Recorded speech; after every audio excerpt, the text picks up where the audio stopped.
Good afternoon. Welcome to Right Side Broadcasting Network, live from Auburn, Alabama. I'm Robert McNeely. President Trump greets today's Ohio State national champion, football champions, of course, from the Ohio State University, the Buckeyes, also the alma mater of our Vice President, J.D. Vance. So I have my Buckeye red on, perhaps the Trump red, donning that tie today to celebrate great football champions from the Big Ten. Big Ten back-to-back national champions when it comes to the college football series. Of course, the FBS as we know it.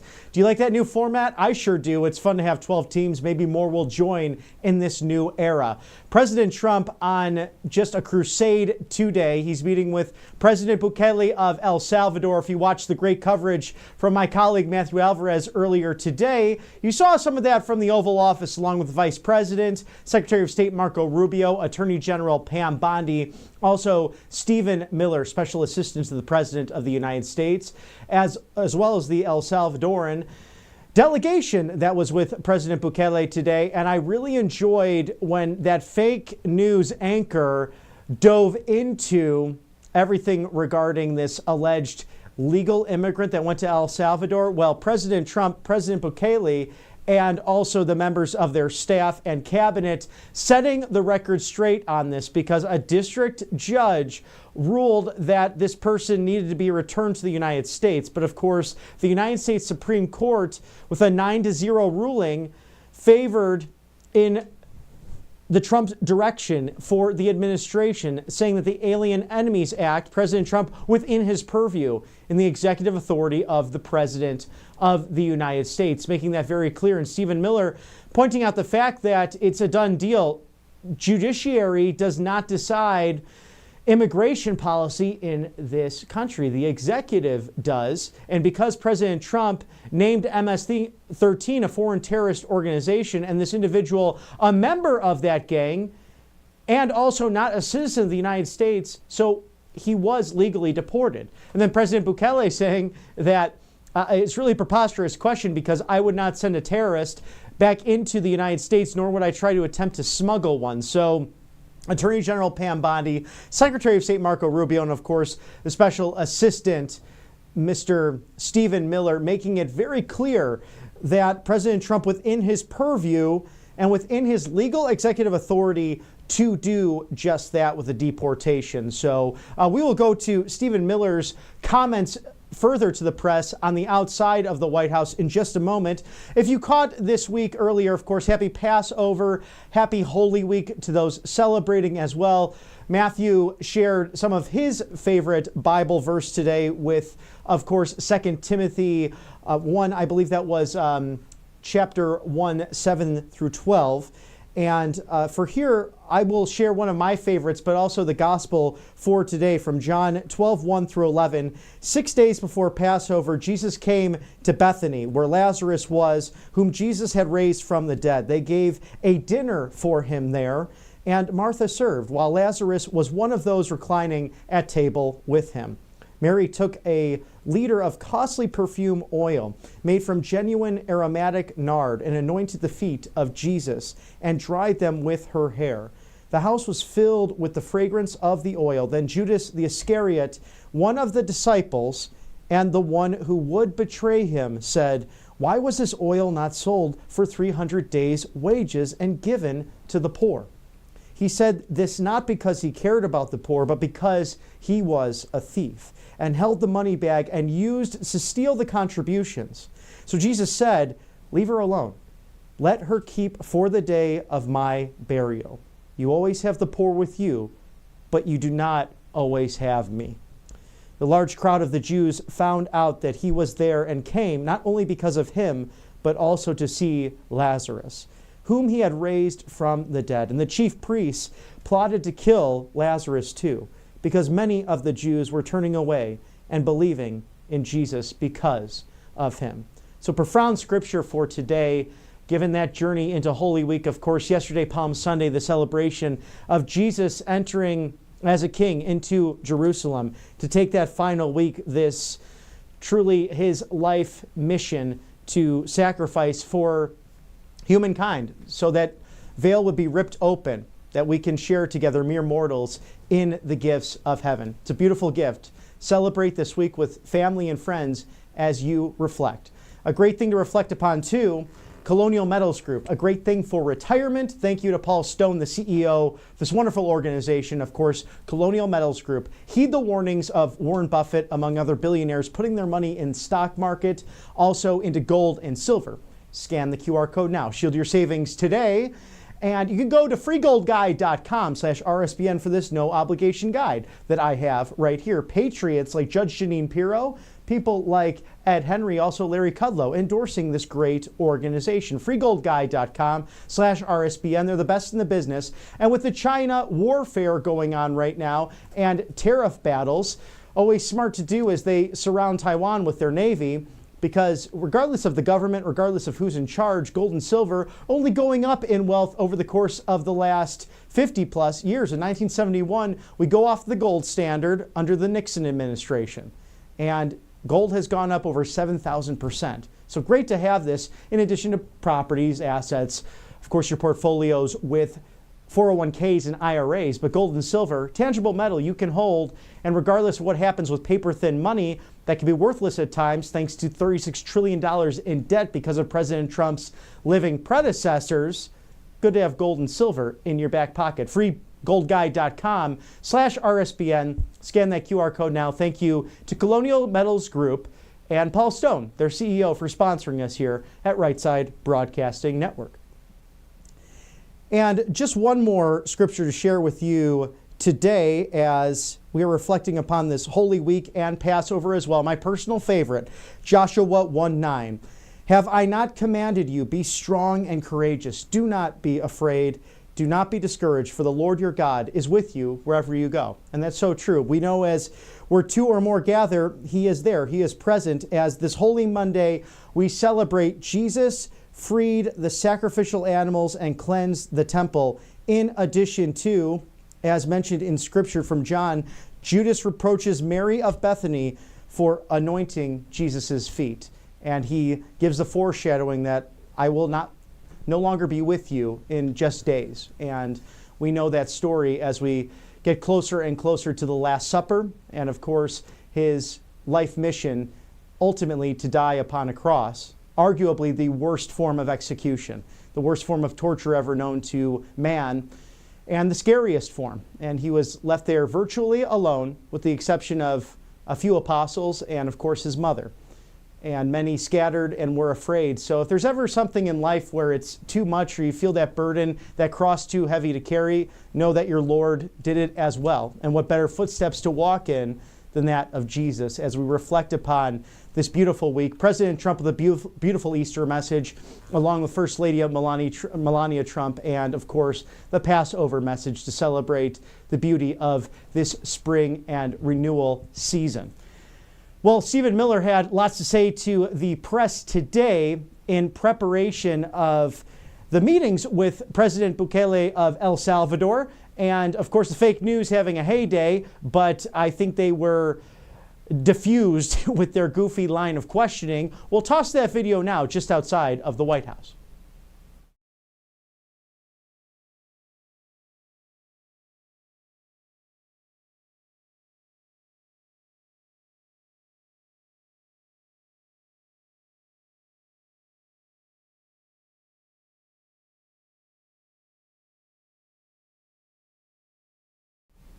And just a minor difficulty there, but we'll get that ready for you as soon as possible. In the meantime, President Trump, of course, greeting the Ohio State University, the Buckeyes, the national champions, of course, of the FBS, the college football series as we know it. That is Division I, and they are, again, the back-to-back Big Ten champions. Well, you had Michigan the year prior, of course, the last SEC team to win, the Georgia Bulldogs, who went back-to-back. So an exciting time for President Trump to once again celebrate sports and culture in the United States. I'm wearing the Trump red, also could be Ohio State red. Oh, it pains me to think about because, I mean, at least they're Big Ten, but these guys are, they're tough. They are deeply talented. What a roster, and we're excited to see President Trump with them. We'll try that Stephen Miller video from the White House just moments ago once again.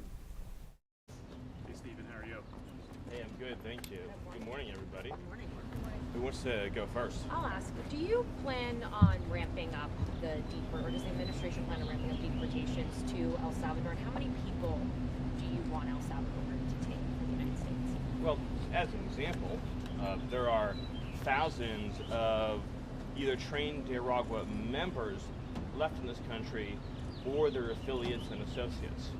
So obvious things, but there's no upper limit to the agreement. We're going to continue to send foreign terrorist aliens to El Salvador as well as to many other countries.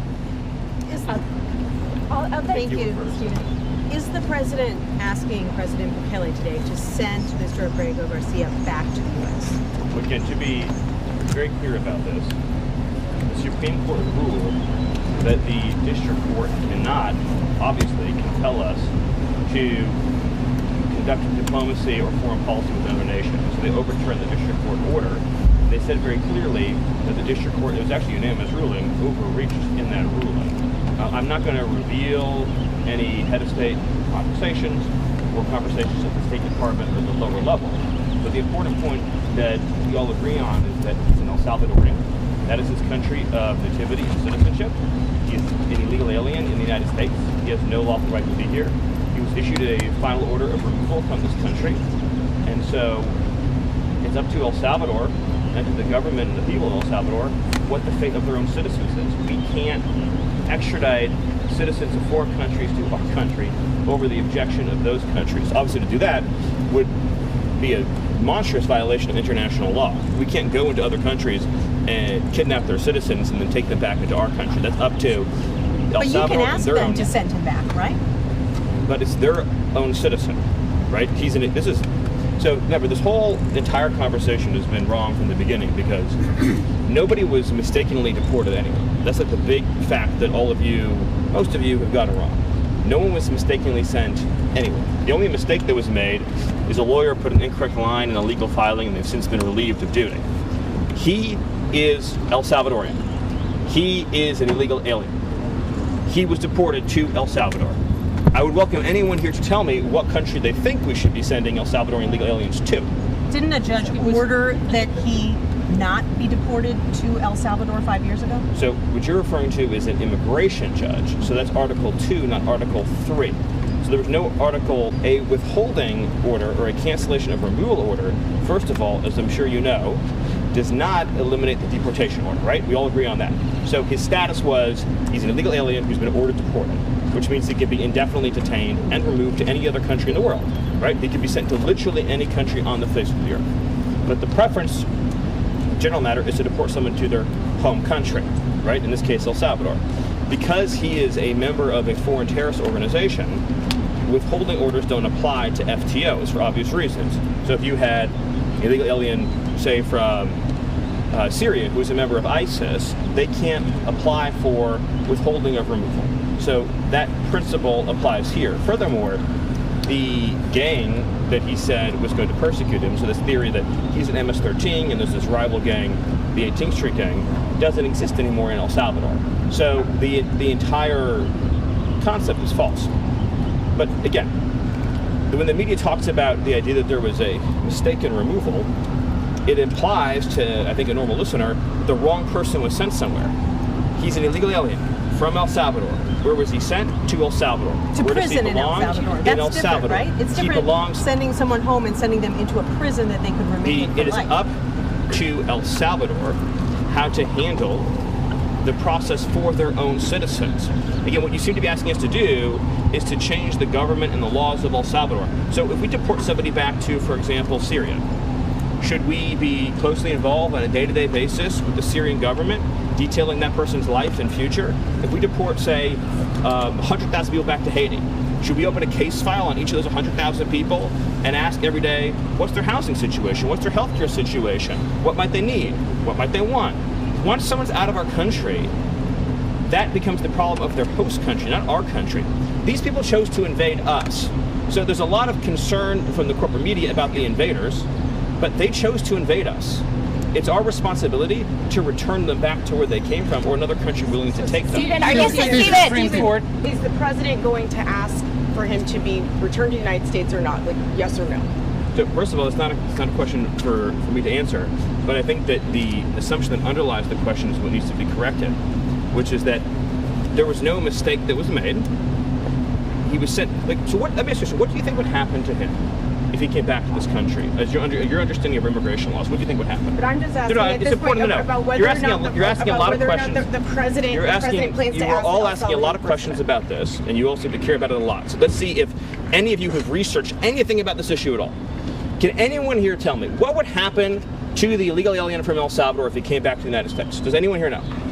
Does anyone want to guess? Any of you? He could be with his family. Does any of you know the answer to the question? Legally, what would happen if he came back here? Does any of you know? Any of you? Do you really believe the writing, Supreme Court? I'm talking now. Do you really believe the Supreme you need Court to stop. doesn't? I'm talking now. Doesn't think he Does should be any of returned? you- Why was it unanimous? You're done. Does any of you know the answer to the question? Does any of you? You've been talking about it for days. Y'all would deport him again, no? He would be arrested. Okay. He'd be put in confinement. He would be deported the second time to El Salvador again because there's no withholding order for an alien who's a member of a foreign terrorist organization, number one. Number two is the gang that he's a member of doesn't exist in El Salvador anymore. So what you're asking for is to be deported twice. But additionally, if we chose to just pretend that the withholding order was real, he would be deported to a different country. So, for example, he could be deported to Egypt. So, I'm just trying to understand, is it your view, in other words, you have to find a country that would be willing to take a MS-13 member from El Salvador. So I'm trying to understand from you all is, so if he came back and under our laws, he was then deported to Egypt or to Somalia, would you then be saying, great, I'm so glad that you deported him to another country? Is that what you'd all be saying? Like, do you understand our immigration laws at all? But the premise of your question, the gentlemen, yes or no? the return, guys, do you know the difference between a deportation order and a withholding order? Do you know the difference? Any of you, please. Do you? Well, we're not in the government. We're But just asking for the stated you couldn't even policy of the spend, White House. you couldn't even spend 72 hours over the weekend learning the distinction, even though you've been writing and talking about it this whole time. Stephen, we're not going anywhere. On the gold cards. Just on the raise gold your cards. hand. Does any of you know the difference between a deportation order and a My withholding question order? is, how do you know that he's a member of MS-13? The White House has repeatedly said according to intelligence. According to, But what by the way, happened- according to our government and his government. In other words, his government has why not confirmed make based on that their own information intelligence public? Why not make that he's that- a member of MS-13. First of all, do you dispute that he's an illegal alien? What's that? Do you dispute that he's an illegal alien? No. Okay. And do you dispute that as an illegal alien, we have the right to deport him? Going through the And he process. went through the legal process. So I want to be very.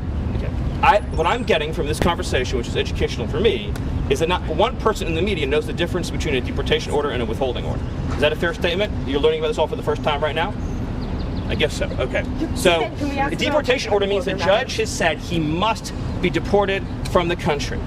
He has no right to remain here any longer. He must be removed from the country. So his only options are to be deported to his home country or another country. That's it. There's no other option. He doesn't get to stay here. He doesn't get to live here. He has no future here. He has no right to be here. He's an illegal alien. So when you keep saying return, because you've been spun up by the open borders advocates, you all seem to be operating under the illusion that he would be able to come to the United States and just continue to live here illegally. That's not an option available to him. His only choices in life are to live in El Salvador or to live in another country. That's it. There's no other option, legally or otherwise, because he came to our country illegally. Do you understand that? Stephen, can I ask, as a matter of policy, does the administration believe that immigration judges, because they're under DOJ, that their orders can be overruled by what the administration wants? Is that a general matter of policy for Well, this actually, administration? so specifically, is the Attorney General has authority to overrule the immigration courts, and that's yes. actually by statute. Yes. Other questions? Stephen, on the gold card, the President and Secretary Lutnick have suggested they're lining up applicants already. How many people do you expect to be tagged to this program when the President announces it this week, if he actually announces it this week? I'll let Secretary Lutnick provide that update, but I appreciate Is it the that. White House administration's goal to deport 1 million undocumented or illegal And aliens? much more than that. Much more. Stephen, also of the 10 alleged gang members that Secretary Rubio said were sent Yes. to El Salvador over the weekend, what sort of due process did they get as mandated by the Supreme Court? Well, you're talking about the alien enemies? Yes, the aliens. No, so first of all, a number of those are MS-13. So again, those are just standard removals of El Salvadorians to El Salvador. And What without evidence did you provide that they were MS-13? Okay, so we seem to be confused about this. Illegal aliens from El Salvador, again, get deported to El Salvador. Do you all, going back years actually, in my entire professional life, I've never received this many questions from the media about an American who was raped or murdered by an illegal alien. Like, legitimately never. And all of you who are enjoying your lives and doing quite well, if you had children and you were living near any of these people, you would move away immediately. You would call the police immediately. You would call us and ask us to make you and your family safer immediately. And you thank your lucky stars every night that you have enough means and enough money not to live in communities where, say, illegal alien pedophiles offend and reoffend and keep reoffending and keep reoffending. The expression there, but for the grace of God go I. The Biden administration apprehended 2 illegal aliens from Venezuela. They were stripped naked, tortured to death, murdered. Her body was dumped into a lake. So she didn't get any due process, but I'll tell you who did are the 2 illegal aliens from Venezuela who stole her forever. And there's stories like that all over the country. We just arrested a pedophile illegal alien who is being shielded by a sanctuary city, who's been charged in 20 sex crimes against children. None of you, any of you have ever had the chance to spend time with victims' families, whose children have been raped or whose wives have been raped and murdered. But if that doesn't break your heart, nothing will. I know that we have some people other than our country. And it's not a statistic. These are real lives. These are real families. There's whole neighborhoods in Los Angeles controlled by illegal alien Mexican street gangs. Entire neighborhoods where you have to live in fear because of individuals here illegally engaged in extortion and crime. Not to mention the fentanyl. You have cartels that have functional control over the entire northern territory in Mexico who are pumping fentanyl, lacing our drugs with this chemical. Children are ending up dead. They're going out to a weekend party. They think they're taking something safe and they get a heart attack and they die by the thousands. So we're not going to apologize for doing something about that. And I just wish we lived in a country where the media gave 1/10 a damn as much about Americans who were murdered and brutalized and savagely killed, beaten to death, as they did about whether illegal aliens that we all agree are illegal aliens should get 1 million days in court and 1 million trials and 1 million this and 1 million that. There's 15 million illegal aliens that violate into the country. If every one of them got the trial that you're asking for, it would take us centuries to remove them. Centuries. We'd be talking about this in 300-400 years. Their great-great-great-grandchildren would be the ones representing them in court. That's how long it would take. Illegal aliens who come to our country have to be removed, and they have to be removed quickly. And that is an essential component of having something that we like to call a country. Stephen, on the one matter last question. on the Thank matter you. of visa restrictions, the president on his first day. Sorry, the president on his first day in office signed an executive order calling on his administration, the Department of Homeland Security, State Department, DNI, to come up with a list of countries that The El Salvadorian deportation program is for illegal aliens, but I would also say that on the cost point, what we're referring to is the fact that long-term incarceration in the United States, I don't know, probably costs like 100x what it costs to send somebody to El Salvador. So that's in other words, if an illegal alien commits a crime in this country and then has to go into our judicial and penal system, I don't know the exact numbers, but I'm assuming it's probably like 100x cost. But I'll just close by saying the amount of lives that we've saved since we showed up by shutting down the border, since President Trump issued his executive orders and began deporting criminals, is already in the thousands. And by the way, we've been out looking for the 500,000 children that Biden trafficked into this country. The stories we've already uncovered of sex trafficking and labor trafficking and child abuse is beyond imagination. 500,000 minors were smuggled into this country under the last administration, and the administration not only didn't do anything to prevent it, in every way they funded it, subsidized it, facilitated it, supported it, contributed to it, that if any American citizen did these things, they'd be in jail for life. Thank you. So that means that no U.S. criminal will end up in El Salvador?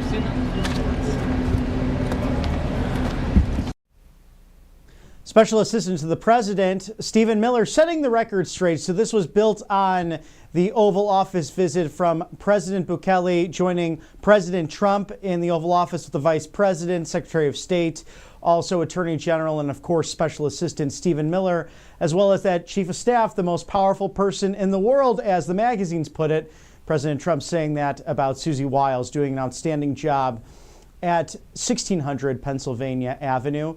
But it's amazing. You really got to see the curtain pulled again, with some reporters choosing not to do their homework between the deportation orders and the withholding orders. And then what a response. We don't work in the government. You cover it. You think you'd look that up, or you think you'd look into some court cases or what the courts actually ruled on, instead of just making it up willy-nilly. And as Stephen Miller said, I wish this American media would care more about American citizens rather than illegal aliens, especially MS-13 gang members. Thanks to our sponsors here at Right Side Broadcasting Network, of course, the right side of history, bringing you all this unbridled coverage. AngelPaste.com. It's the miracle cream that you must get today for those dry hands. I mean, it's great year round. You want the vitamin B's and non-GMOs, no chemicals in your creams that will leave your skin feeling fantastic and simply glowing. Whether it's the miracle cream option to the orange option, full of immunity and vitamin C options, as well as a natural mosquito repellent and a facial spray for the guys out there too. So it's for girls, it's for guys, and make sure that you have it maybe as a great Easter gift or a stocking stuffer for Christmas or a holiday celebration in between. But experience that miracle today. AngelPaste.com out of Spring, Texas. They are Christian owned and they hire veterans right in the beautiful town of Spring, Texas, in the Lone Star State off of the Gulf of America. Thank you to AngelPaste.com for sponsoring Right Side Broadcasting Network Live. And we are awaiting President Trump as he greets the Ohio State University Buckeyes, the national champions, of course, of the FBS, the football championship.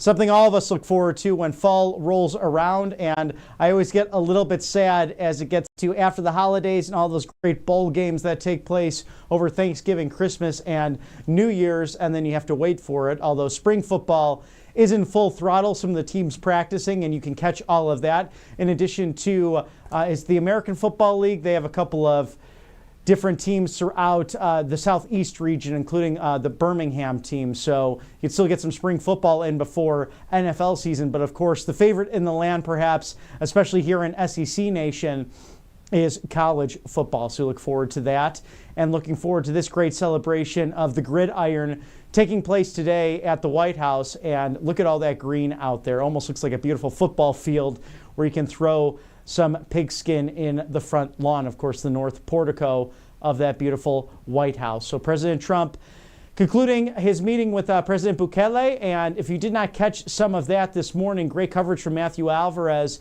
and everything regarding what these two nations are working on. President Bukele just really doubling down on his agreement with the United States and why it's good for both nations. They were the most dangerous country in the Western Hemisphere just a number of years ago. And the president mentioning that they turned to prayer. They turned to actually Marian devotion. Many very devout Catholics within the government of El Salvador, and things started to change. And we've seen that here adopted with the United States. Look at this cabinet. Scott Turner opening the first cabinet meeting in prayer. Of course, he is the great Secretary of Housing and Urban Development. And we see that on a regular basis at this White House.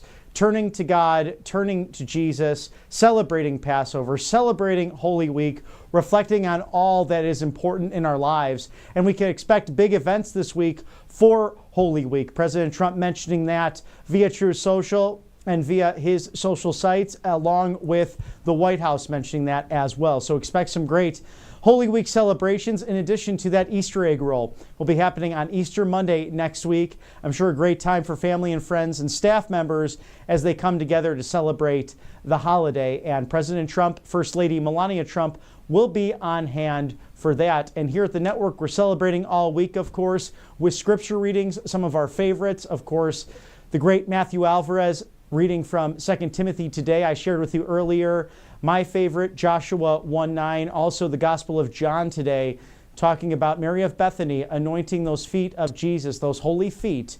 And, of course, Judas Iscariot reproaching her and questioning her motives in that situation. Of course, his heart was falling in the process, as we know throughout this week. He ends up betraying his Lord and Savior. And we know that this mission of Christ was to open up heaven and the world to mere mortals so that we can celebrate with him and be with him in his kingdom forever. Now, of the earthly kingdoms, there is perhaps nothing quite like being on the top of the college football championship and President Trump celebrating with those Ohio State Buckeyes. And of course, those who graduate from the Ohio State University, you might catch it on Sunday Night Football, Monday Night Football with all the pros, very proud of their team, their alma mater. And they will say the Ohio State University. So look forward to that celebration momentarily, which will be on the south lawn of the White House. Looks like a beautiful day in Washington, D.C. to celebrate this extraordinary team. And you can see there, it looks like a Trump jersey, number 47. I wonder where all of those jerseys go. If someone could tell me about that, that would be great. I don't know if they're going to Mar-a-Lago or they'll go into those future library and museums of President Trump. Perhaps some will go to Trump Tower to celebrate that corner of the presidency that he has reserved in that beautiful building. Many on hand for this, I'm sure several Ohio State alumni, as well as it looks like lawmakers and press in town, ready for what's going to be a great celebration. And President Trump mentioning while he's meeting with President Bukele in the Oval Office that these guys are big guys, 6'7" or bigger, 300 pounds, and not an ounce of fat on them. So they are some big warriors of the gridiron, one of the great games in the United States. And speaking of really what's been a sports week, of course, if you're with us Saturday covering UFC and that exciting match, President Trump having that extraordinary walkout, very exciting to watch all of that, in addition to Rory McIlroy celebrating as the 89th Masters closes its books. He closes out that career Grand Slam 11 years after his last victory. So that means the Masters, the U.S. Open, the British Open, and the PGA Championship. He's one of 6 who's ever done that, the career Grand Slam. So congratulations to Northern Ireland's Rory McIlroy, making his home now in the Free State, Sunshine State of Florida. So exciting sports going on in this world. And we know that President Trump is a big sports fan himself. Something that's huge in the culture, something that is great this time of year as we say goodbye to winter in this springtime. Looking forward to summer. Of course, America's pastime is underway as well. President Trump just welcoming the LA Dodgers last week, the World Series champions, to the White House. And Mr. Director, do we have that walkout of President Trump from Saturday night at UFC by chance? Wonderful. We're going to show that to you right before these Buckeyes come out of the door there, in case you did not catch any of the action from UFC 314 in Miami, Florida just the other night. Who has a walkout quite like President Trump? Not only is he with his family, but friends and other A-listers, including the next governor of Florida, Congressman Byron Donalds. We'll toss that there to Miami, Florida from Saturday night.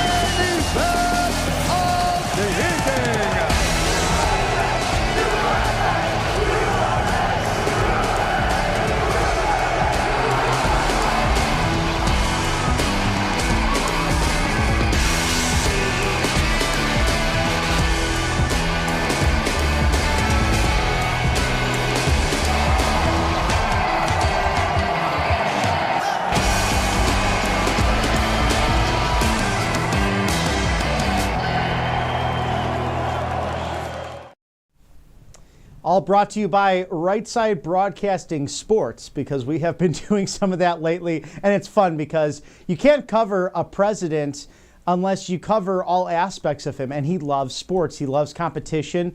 They're celebrating with Elon Musk, of course, Little X.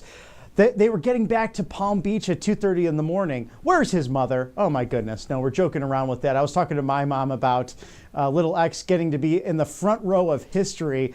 But this guy, I mean, he's up all hours, just like his dad, just like President Trump, having a great time with Senator Ted Cruz. We know Dave Portnoy of Barstool Sports was there. Of course, President Trump having a great moment with the basketball legend himself, Shaquille O'Neal, with the Superman Shaq S necklace right there. And talk about a big guy. And I mean, President Trump is a tall, big guy himself, but Shaq, whoa, that is one of the best centers in all of NBA history. Of course, the golf swing coming, boom, right there for you as the fighters were showing off their President Trump moves. This is my favorite shot right here of the White House as well, that south portico. This is the lawn where President Trump takes Marine One to Joint Base Andrews in course with, of course, Air Force One when he takes off to go to his respective Mar-a-Lago or wherever he's traveling in the world. And some international trips on the docket coming up. President Trump, of course, has been invited by His Majesty King Charles III by way of Prime Minister Starmer of the United Kingdom to have another state dinner there. Of course, First Lady Melania Trump also invited. This is fairly unprecedented. Usually you get one state dinner hosted by the United Kingdom from a foreign leader.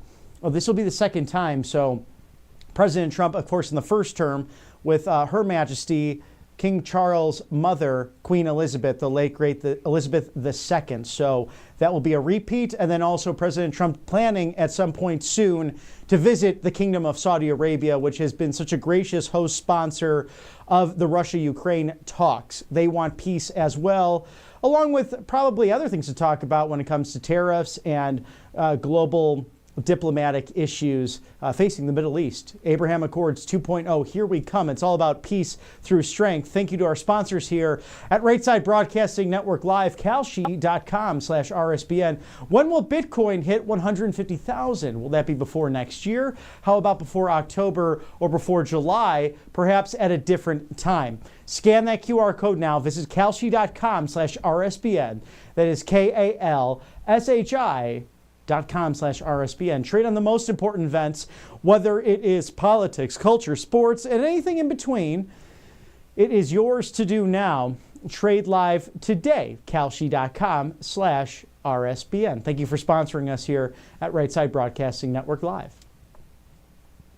Another live look as President Trump is getting ready to greet the Ohio State Buckeyes, the national football champions this year. A great season that they put on, defeating the Fighting Irish of Notre Dame. And it was a heartbreaker for me on Inauguration Day, being a Notre Dame fan, but we did get to see the greatest president of all time inaugurated to his second term that day. So I wasn't feeling too down in the dumps ultimately, because Western civilization was saved that day. Our country, constitutional governance, once again running the free world, being an example for the rest of our friends and partners throughout Central America, South America, Europe, and really around the world.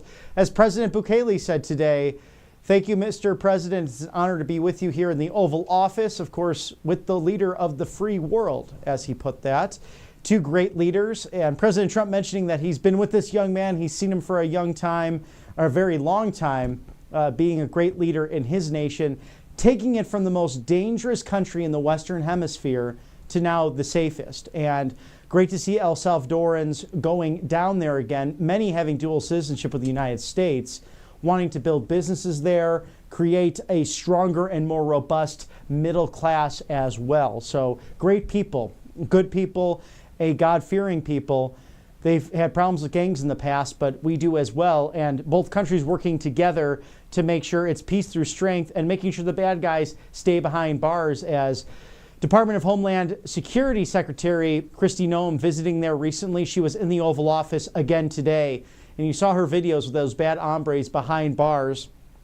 And both of our great nations looking at bilateral agreements, not only with free and fair trade, but removing these horrible criminals and foreign terrorists out of our country.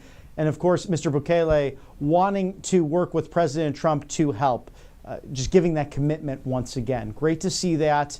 And only this man, this deal broker, this great negotiator, the art of the deal himself, Mr. Donald Trump, knowing how to get that done. 45th and 47th president of the United States. And exciting to see that he will have an Ohio State Buckeye jersey, of course, number 47. that will be bestowed to him from the captains and coaches of this fine team. And the seal is out there. That usually means it is a 2-minute warning or mark until the president's remarks, of course, coming out of that ceremonial room there. I'm sure having a great time with all of the athletes. Remember when the government shut down in his first term and he got all of the fast food for the guys? I thought that was awesome. And then they all said that it was the best day ever. President Trump literally just buying it with his credit card because the Democrats had to shut down the government, as they like to do. But he said it's not going to stop us from having a great celebration with incredible athletes who are really stewards and future leaders of this great nation, whether they enter politics or they continue into professional levels of their respective games. And some of them, I'm sure, will go into the church and be pastors and share their love for God. How often have we seen that lately, where many of these great quarterbacks and leaders on their teams talk about the brotherhood, the fellowship, the fraternity that comes about from playing sports, and that ultimately they've been given a gift to showcase the goodness and graciousness of God. And something that is so wonderful to remember during the season of Passover, as Moses led his chosen people, God's chosen people, out of slavery in Egypt, going through the desert for 40 years, but they were in slavery for nearly 400 plus years. Think about that. Being led out of there to the promised land. And we celebrate as well this Holy Week where Jesus has entered Jerusalem. Today, Monday, he is cleansing the temple. He is being anointed by Mary of Bethany with those perfumed oils, with her hair on his holy feet. Can you imagine if you were living during that time, to be walking in the footsteps of the Lord? And so many of these great players at our colleges and universities doing just that over 2,000 years later in this nation that is truly anointed by God. If you look at our founding documents, if you look at 9 of the 13 colonies, this might be my favorite fact of America, you had to be a Bible-believing Christian in order to serve in government. In 8 of the 9, Protestant leading, Maryland being a Catholic territory and state, they all had to embrace that. It was Judeo-Christian principles which built this nation. And ultimately, you chose how to worship. You choose what church to attend. It's not mandated. Separation of church and state does not mean freedom from religion. It means freedom of religion. And I was reminded yesterday at church during Palm Sunday, the pastor mentioning simply that if you cannot make Holy Week services, if the next time we see you is on Sunday because you're providing for your family or you have that tough job or whatever it might be, at 3 o'clock on Friday, remember the Passion. That is when the darkness came over the earth and the temple was torn in two, and that veil ultimately ripped apart for us, for you and me, because our sins put Christ on that cross. And he did it for each of us in order that we get to perhaps spend eternity with him. And ultimately, it's up to us. It's a free gift of faith. And admission 1. I remember when I went to school, I got a pamphlet very similar to the one I'm about to show you that said Admit 1 to the University of Illinois. And I couldn't believe how excited I was for it. That's Christ's gift upon the cross this week. So remember that as you go into Easter celebrations with this beautiful Holy Week. Thank you to our sponsors here at Right Side Broadcasting Network Live, Colonial Metals Group. Scan that QR code now. Heed the warning of Warren Buffett and Paul Stone, the great CEO of this immensely popular organization. Great patriots like Judge Jeanine Pirro, Larry Kudlow, among others, are completely endorsing this group. Totally and completely, in fact. freegoldguide.com/RSBN. Yes, freegoldguide.com/RSBN. Easy to remember, or simply scan that QR code now with your smartphone, and you get this thing right here. It's a nice, no obligation, free gold guide to gold and silver. And it details in here just the amount of wealth and value gold has gone up in the last several years, from 2000, until 2024. Over 840% since 1971 until now, up over 7,000% in value. So it does not matter the government. It does not matter about $36 trillion of debt or who's in power, or that the Chinese Communist Party is surrounding that free island nation of Taiwan, because they're a little bit irritated that we have great trade deals that are free, fair, and reciprocal with the Taiwanese people. But regardless of that, protect yourself with gold and silver, because you never know where the world might go. And thank God that we have someone as tough as President Trump in the Oval Office. freegoldguide.com/RSBN. Scan the QR code now, and you will learn with no obligation why gold and silver should be in your portfolio today. Thank you to Paul Stone and Colonial Metals Group. And again, that sun is shining bright on the White House, 1600 Pennsylvania Avenue. If you do not have summer plans yet, and you have young patriots in your life, a trip to Washington, D.C. is due, especially when they are out of school, so they can keep their minds focused on everything that will help them become the leaders of tomorrow and help them to realize that they can be really involved in their government, because it is a free nation. It's a constitutional republic. You choose. There's nothing more satisfying than looking at a ballot and voting and thinking, wow, the people on this ballot know who I am. Not only do I know them, but vice versa.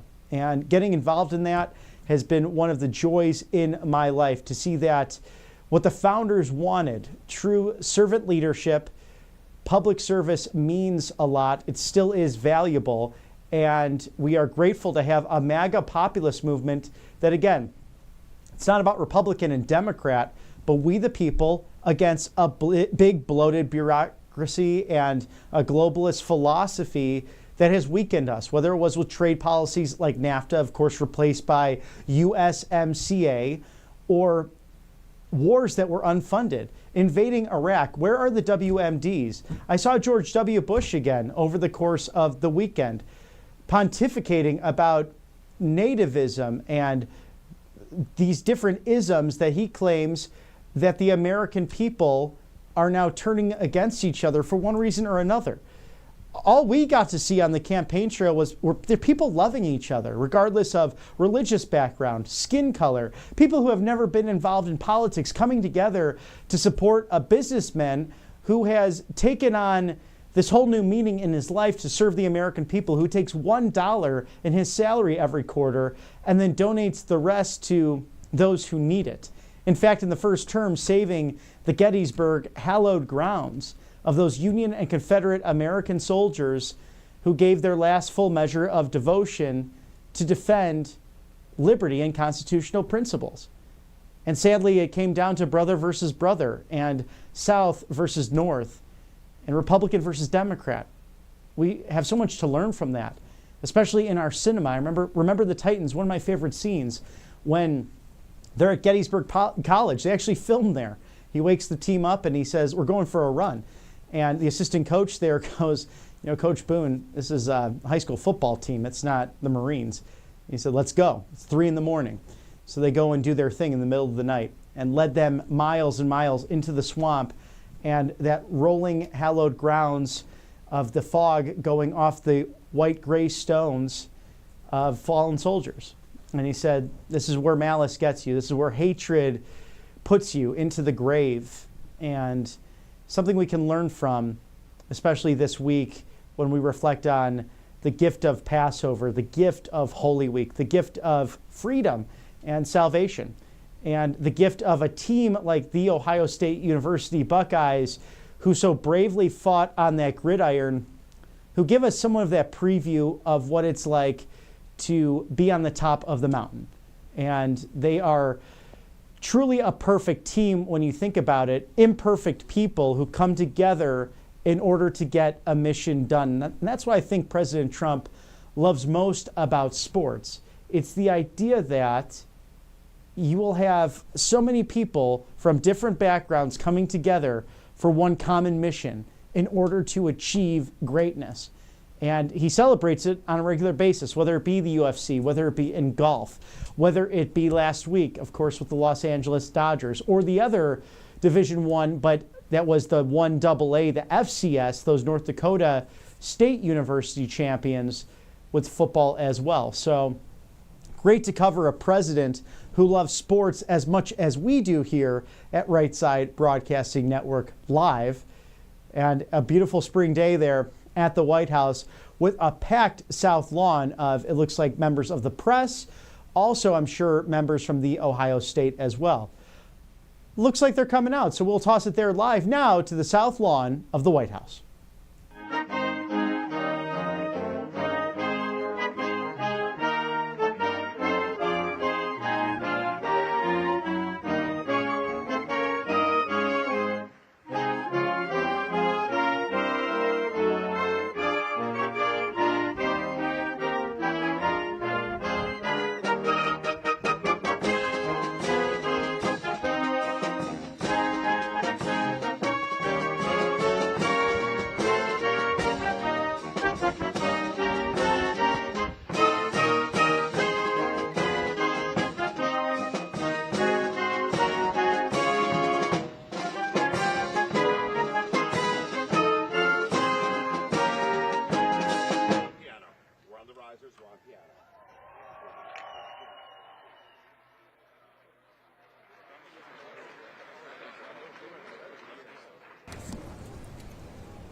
Ladies and gentlemen, the President of the United States, accompanied by the Vice President of the United States and Ryan Day, head coach of the Ohio State University Buckeyes.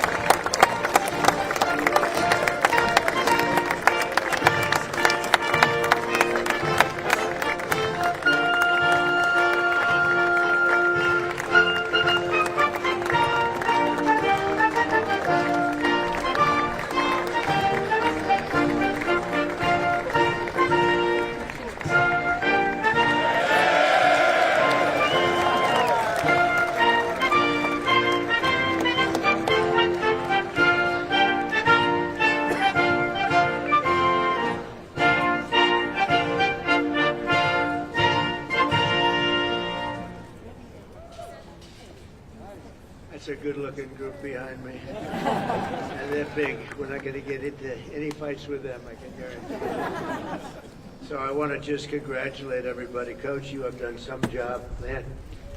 But today is my great honor to welcome the 2024 College Football National Champions at the Ohio State University.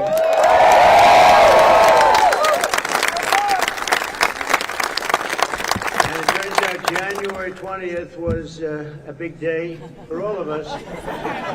That's true. That was a big day. I love that day. I'll never forget that day. To Ohio State President Ted Carter. Ted, where is Ted? Ted, congratulations. Good job, Ted. Wow. Athletic Director Ross Bjork. Ross, where's Ross? Hi, Ross. Congratulations. Did you know that we're this good? He said, absolutely. That's a good answer. to Coach Ryan Day, who, and I have to read this because this is not part of it, but they gave me a little briefing. I knew how good a coach. I didn't know he was that good. It's Ryan Day, head coach at The Ohio State University. So here's just a little summary. Ryan was named head coach in December 2018. Think of this. First of all, he's a very young-looking guy. He's got a lot of time left. In his 6 seasons as head coach, Day has led the team to 9 championship wins. You don't do that. He's currently the only coach to lead his team to the college football playoffs 4 times since 2019, and his first season as head coach. And Coach Day's overall coaching record 70-10. So in other words, Ryan, I'd like to be your agent. I want to represent you. And he won the big one, right? He won the big one. That's the biggest of them all. That's fantastic. Let me have your hand here, man. It's an amazing achievement at a young age, and the entire team and everybody up here, we want to thank you and congratulate you, because this building behind you, there's nothing like it. I have a lot of buildings. This is the one. This one you can't beat. The White House. And I think, the coach was all excited about it. I threw it out just hoping that it wouldn't be a big deal. I said, Coach, afterwards, if you'd like, but only if you'd like, don't worry about it. We could take the team down to the Oval Office and show them what the Oval Office is, because it is spectacular. And I don't know if the floor can withstand it. That's the only point. But we're going to do that. And, I've done some Trump touches to the Oval Office. It's a little nicer than it used to be, I think. And most people, a lot nicer. You're right about that. No, it's special. Everything begins, ends, and re-begins at the Oval Office. And so we're going to take the team down there right when we're finished, okay? If anyone doesn't want to go, that would be okay. Who's going? Everybody? Okay. Okay. We look forward to it. Also with us are many Ohio State fans from my administration, and the biggest of them all, of course, is our Vice President, who's been fantastic, a faithful Buckeye alum, J.D. Vance. J.D., he's something. But he was such a good student, he didn't stay there for 4 years. He got out in 2 years, #1 in his class. How do you do that? Did you have any better students than that? Better football players, yes. I don't know. But JD's doing a great job. Thanks as well to Secretary of State Marco Rubio for being here. Marco, you're doing incredible. Thank you. As well as Representatives Warren Davidson and Mike Carey. Fellas, thank you. Thank you. Thank you very much. Governor Mike DeWine. Mike, where are you? Hi, Mike. Doing a great job. Attorney General Dave Yost. Dave, congratulations on everything. Secretary of State Frank LaRose. Frank, thank you, Frank. Mayor Trent Conaway. I love Trent Conaway. Where's Trent Conaway? Where are you, Trent? Look at him, that guy from East Palestine. I think, you're the reason. They say I visited and Biden didn't. And when I went there, and I went there right after the problem, right? And I met Trent, and I love Trent. But a lot of people give you a lot of credit for the success that we've had, because we won in a huge stampede, in a landslide. And I want to thank you. And you've been a great mayor, and you went through a lot. And we took care of you. We helped, and other people didn't. But you were a big stop in the first one, so thank you for being here. It's good to see you again. Thank you very much. Really nice. And, of course, the Ohio State legend. He's a current Lieutenant Governor, Jim Tressel. Jim, thank you. Where's Jim? Yeah. Thank you. Thank you, Jim. Thank you very much. He is a legend. Thanks also to my friends J.J. Cafaro and the Schottenstein family. They're here somewhere. There they are. Hi, fellas. Good to have you. This was a historic year in college football, standing together today. These men in the first college, think of that, are the first college football players in history who can proudly call themselves 12-team playoff champions. You're the first ones, that's right. You had to go through a lot. That's not easy. You're the first ones. Congratulations, Coach. This team showed the world that the road to greatness is paved by hard work, sweat, and often a great deal of adversity. They had a lot of adversity, because I shouldn't say this. I actually said, should I leave this line out? And they said, sir, they're saying, yes, leave it out. Sir, they want to hear the whole thing, the bad and the good, right? But many people counted you out, as you know, after the losses against Oregon, which is a great team, and that team up north. We won't talk about it. But you refused.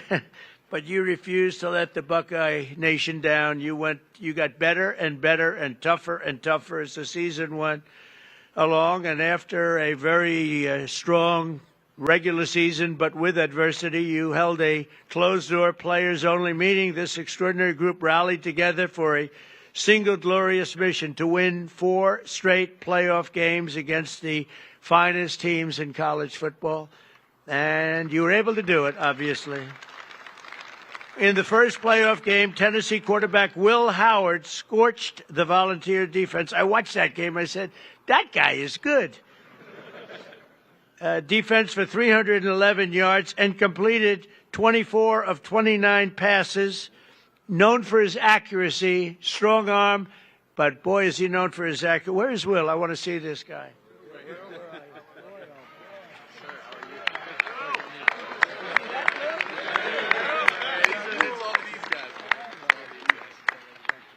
You are fantastic. Oh, he's going to be so rich. Think of that. To look like that and to play, it's a good combination. But Will went on to set an all-time college football playoff record with 1,150 yards passing. That's an incredible thing. Great to meet you. Going to be watching you for a long time, I think, okay? We'll be watching him for about 15 years, maybe longer. The next game was a chance at redemption against the top-ranked Oregon Ducks, which was a tough team. It was a total team effort by Ohio State.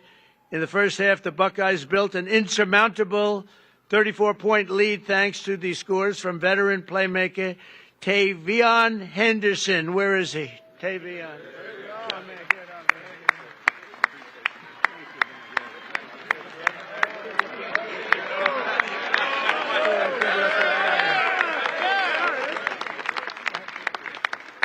You think I could beat him in a race? I don't know.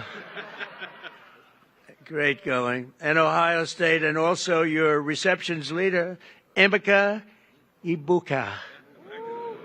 Where is he? Look at this guy.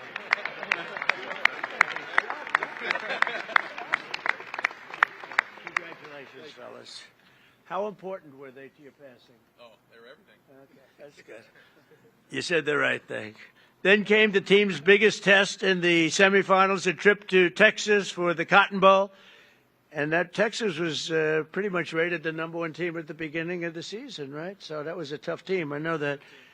It was neck and neck late in the fourth quarter. Texas was down a score, but marching in the red zone with 2 minutes left on the 4th and 8 with 2:29 on the clock. Hometown legend Jack Sawyer. Boy, that's a good name. Jack Sawyer. It sounds like the name of a legend, right? A son of Columbus. We won Columbus by a lot of points. I like it. Gave the world an all-time great Ohio State football moment. Most of you know what I'm talking about. In one amazing play, Jack exploded off the line, strip-sacked the quarterback, which is not easy to do, scooped the fumble recovery, scored an 83-yard touchdown return, and punched Ohio State's ticket to the championship game. Yeah, it's a hell of a thing. You mean you took the ball out of the quarterback's hand? I don't want to say this. I don't want to make. How do you think that other team feels? Not too good. That's one of those disasters for another team, right? Oh, that quarterback doesn't feel good. Where is he? I want to see this guy.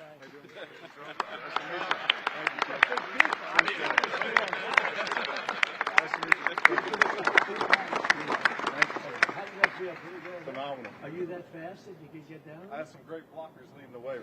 First time we got caught, probably. That's unbelievable, actually. Size of these guys. I used to think I was quite a big fellow, not so much anymore. But he later said that it was the best feeling he'd ever felt. Are you sure about that, Jack? I don't know about that. As he gets older, who knows? But I don't think he's ever going to forget it. And Jack, you earned it, and congrats. That's really special. So You thought that game it was maybe over, Coach? What do you think? That's when I felt like we were going to win. You felt like it was going to. That's why he's a good coach. He felt he was going to win. That was pretty amazing. That was and the other team was tough, right? They were a good team. Will they be good again this season? We open up the first game with them next year. Oh, you have the first game with them. Wow, that's tough. And a lot of your players are coming back, but quite a few great ones are leaving, right? The NFL. How do you feel about to the NFL? That's the good thing about every one of them goes. How do you feel about the season? That's going to be exciting. Better be good. We're going to miss some of these guys, but we got good young guys, and we're excited about next year. I'll bet you're going to do great. But the Buckeyes have defied the critics, but the job just wasn't finished. This tremendous team needed one more win for the ultimate victory, the national championship game against Notre Dame. Offensive MVP Will Howard led the charge again, completing 14 of his first 15 passes. I'm telling you, the guy has an accurate arm. How many times do I have to tell you that? Quinshon Judkins reached the end zone 3 times. Where the hell is he?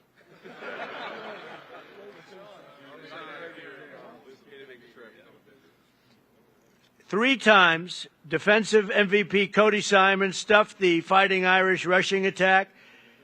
Where's Cody?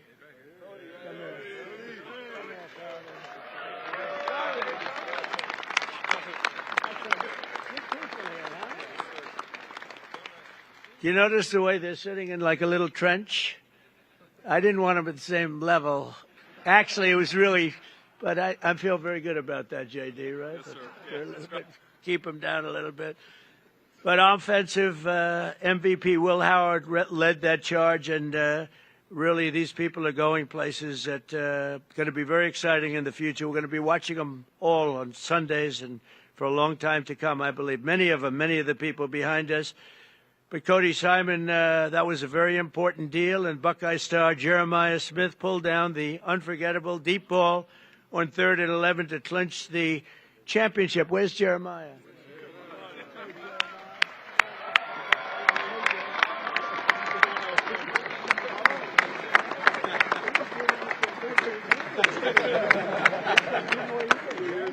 Oh, I shouldn't say this, but the coach was giving Jeremiah some major praise backstage. I said, so what's the future? He said, well, we have a guy. He may be the best ever. That's a lot to think about, Jeremiah. Just be real good. Go be Jerry Rice, right? Who's your favorite? Jerry Rice. Yeah, Jerry Rice is a great guy, too. But Jeremiah was the only freshman that was just at a level that few people have ever seen before, according to what I hear. And nobody could stop him all year long, even as a freshman. And let's not forget the resilient offensive line that helped Will achieve this record-breaking season. Get ready, fellas. Come on up here. Josh Fryer, Luke Montgomery, Carson Heinzman, Tegra Shabola, Austin Seraveld, and Donovan Jackson stepped up when you needed him most, and they protected this valuable quarterback.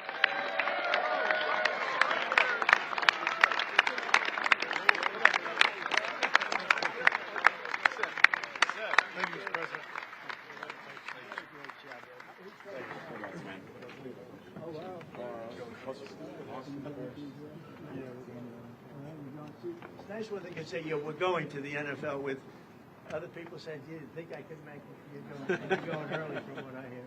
Good luck, fellas. Thank you. Good luck in the NFL. Thank you, sir. I'm looking at him. What's he doing? I'm short compared to these guys, sir. Thank you. Great job. Thank you all. That's so important. That offensive line is so important. We have you have no idea. I've seen teams that were great, but they didn't have the offensive line, and it just doesn't work out, right, Will? Right. You beat the Fighting Irish that day, 34-23, and for the first time in 10 years, proudly claimed the title of the great state of Ohio, the great state. I love that state. We won that state in a landslide, Governor.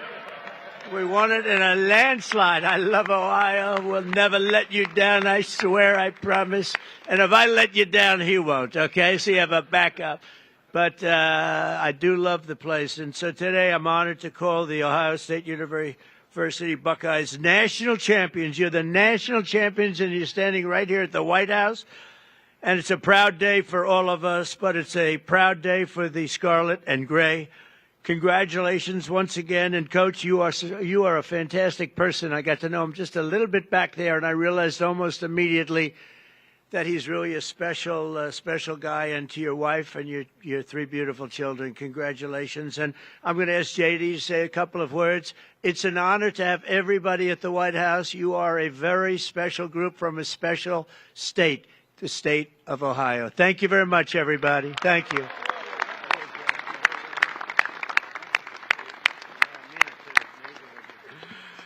Well, thank you, Mr. President. Thanks to Coach Day and the entire team for being here at the White House. I'm so proud to be part of Team Scarlet and Gray today. Congratulations to the Ohio State Buckeyes on a hell of a 2024 season.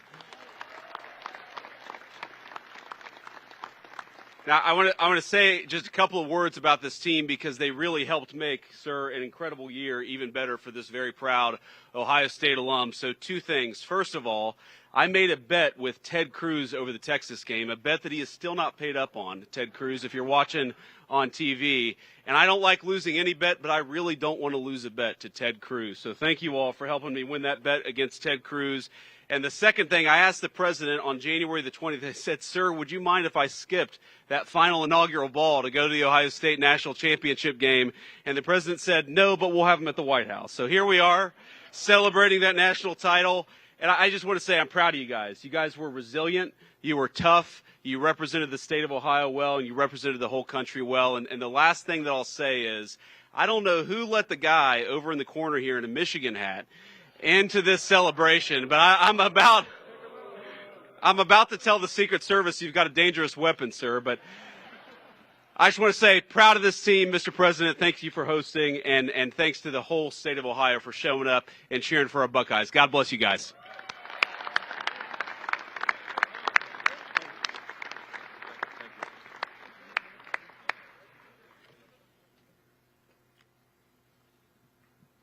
Mr. President, Mr. Vice President, and other distinguished guests, on behalf of The Ohio State University, the Department of Athletics, thank you for inviting the national championship Ohio State Buckeyes to the White House this afternoon.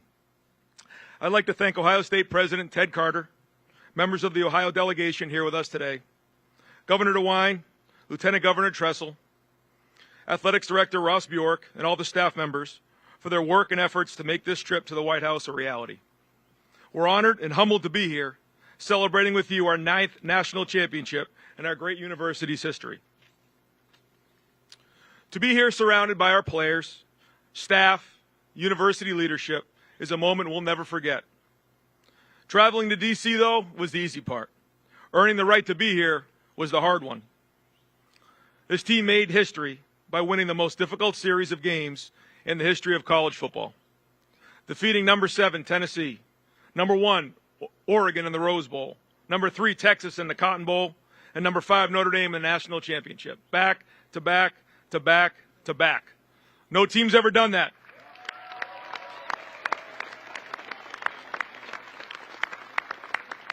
No team's ever done that.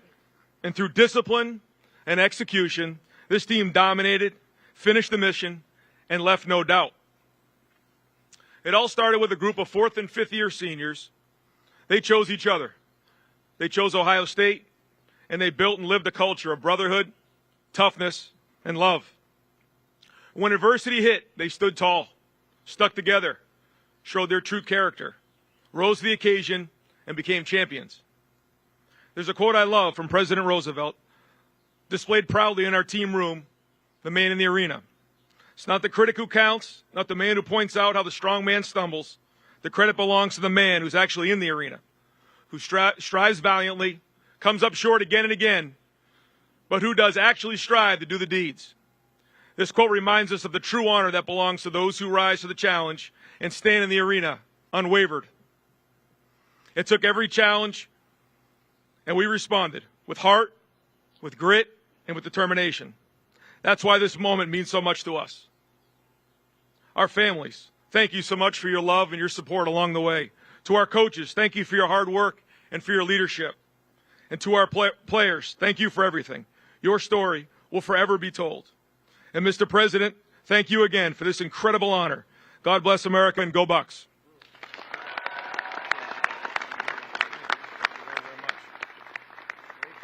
All right. We have some really nice gifts that we're going to have our captains give Mr. President, Mr. Vice President.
gentlemen, please remain in your seats until all stage participants have departed.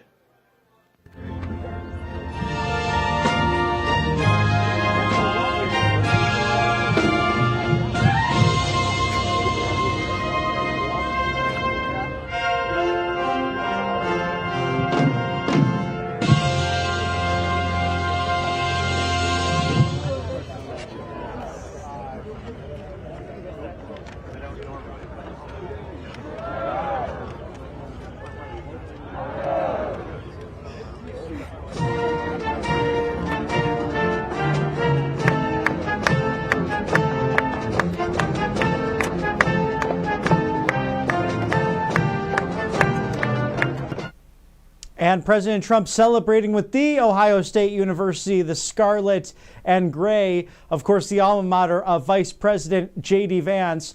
And fumble Ruski on the part of the vice president. Just kidding. The trophy is heavy, we know. But it's a fun day at the White House for the president and vice president to celebrate the extraordinary team. Coach Ryan Day leading them, as he mentioned, up against Tennessee, Oregon, Texas, and those Fighting Irish Notre Dame. Incredible teams to get through in this new era of the football series known as this 12-game playoff that takes place. A great way to do it, almost like March Madness, but in the fall. And of course, so many great Ohioans in the House. Governor Mike DeWine, of course, the new Lieutenant Governor Jim Tressel. You might know his name because he once coached those Ohio State Buckeyes, also Youngstown State University, which he was just president of not long before being appointed to the lieutenant governorship. Of course, President Trump, Vice President Vance going to that Oval Office. And didn't that seal of the President of the United States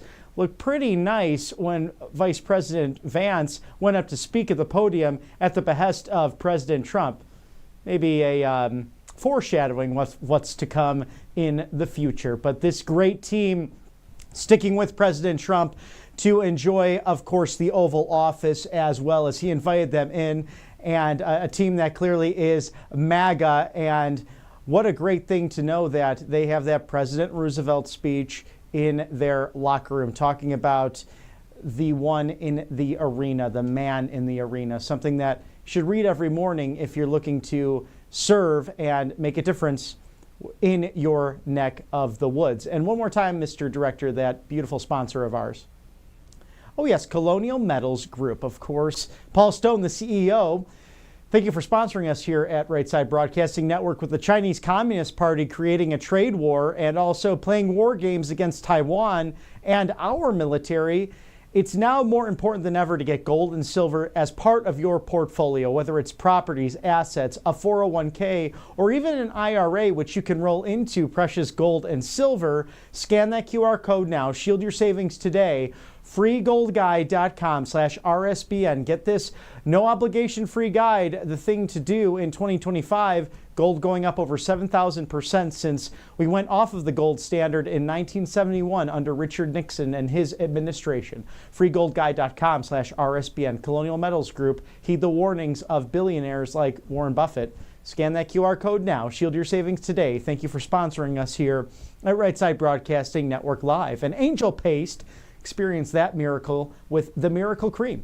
A vitamin B infused, non-GMO, no chemicals, great for your skin and for your overall health. There's an orange option with vitamin C's and immunity boosters. Also a natural mosquito repellent and facial sprays for the guys and the gals. Experience the miracle today at angelpaste.com. Christian owned, and also hires veterans out of the Lone Star State, Texas. In Spring, Texas, specifically off the Gulf of America. Experience that miracle today, angelpaste.com. Of course, Kalshi as well, kalshi.com/RSBN. Hey, will egg prices go down this month, or will they go up this month? There's an 11% chance. It's trending down right now, but trade live at kalshi.com/RSBN. That is KALSHI.com/RSBN. Trade on the most important events, whether it be politics, culture, music, sports, whatever it might be in our beautiful Western civilization. You can scan that QR code there now live, kalshi.com/RSBN. Trade on the most important events happening in your neck of the woods and throughout our beautiful country. Thank you to Kalshi for sponsoring us here at Right Side Broadcasting Network, as it is a beautiful sunny day here in the friendliest village on the plains, Auburn, Alabama. I might have to grab lemonade this afternoon because that is a beautiful scene from Toomer's Corner, looking on the quad of that beautiful university that we are just steps from here at our studio in Auburn, Alabama. Get all America First updates and exclusive offers at rsbnetwork.com/newsletter. If you'd like to donate, you can also do that by going to rsbnetwork.com/donate or texting RSBN 888-280-1801. And if you wish to opine, reach out to us at feedback@rsbn.tv. That's feedback@rsbn.tv. Whether it's about America First issues going on in your neck of the woods, the coverage, the live desk, whatever you like to see, what favorite color tie I'm wearing or what Matthew is wearing, regardless of what it is, feel free to reach out to us. We read these emails and everything you send in. But again, we are proud to make RSBN's home right here in Auburn, Alabama. It's a beautiful corner of the Southeast and one of the finest communities in the United States. But again, for every America First update, an exclusive offer, and your go-to live desk for what is affecting you and yours in this beautiful United States of America, rsbnetwork.com/newsletter. Whether it's Toomer's Corner or Mount Rushmore, or of course that beautiful White House in our federal city of Washington, D.C., we're with you on the right side of history at Right Side Broadcasting Network. For my colleagues, I'm Robert McNeely. God bless you. Happy Passover. Happy Holy Week. Unless there's breaking news, we'll see you tomorrow. Enjoy the beautiful sunshine. We'll see you soon.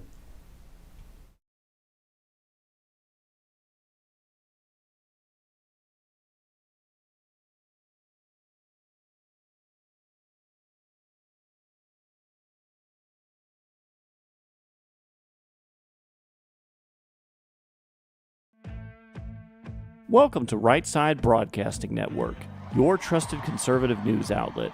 At RSBN, we deliver the truth when the mainstream media falls short. Since 2015, we've proudly broadcasted every single one of President Trump's iconic MAGA rallies, bringing you the excitement and energy live before anyone else. By watching RSBN, you get an unfiltered front row view of the action on the ground. We interview the crowds to give a voice to millions of Americans just like you. We show you President Trump's speeches in their entirety, free from interruptions and censorship. We cover the stories that matter to you with the integrity and passion you deserve. Thank you for choosing RSBN as your home for America First news. Together, we stand strong, united, and informed. So join us and be part of the right side of history. President Trump is keeping his promises and saving America. And your kids can learn all about it for free with a new Kids Guide to President Trump. This fun guide shows kids all the steps President Trump is taking to put America back on top of the world stage, including building a strong economy, protecting our borders, and negotiating trade deals. It's an exciting way for kids to learn about President Trump's outstanding leadership. Act now and get a free bonus guide, The Courage of the President. Order now at freetrumpbook.com. That's freetrumpbook.com. Hey y'all, it's Silk from the Diamond and Silk Chit Chat live show. Look, don't forget to check me out right here on RSBN Network. Be sure to watch the show on Right Side Broadcasting Network, and I want you to support Right Side Broadcasting Network. Yes, it's imperative that you do so, okay? I look to see y'all soon. Bye-bye.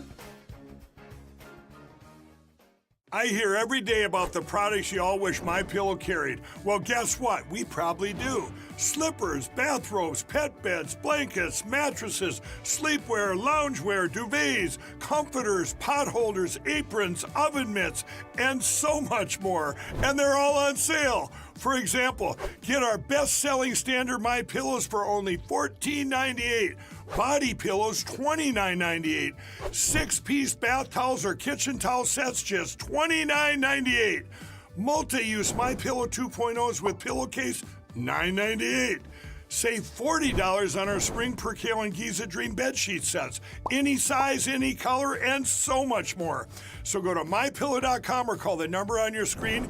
Use your promo code to save up to 80% on all MyPillow products. And I've never done this before. When you spend $100 or more, you're going to get 2 standard MyPillows absolutely free.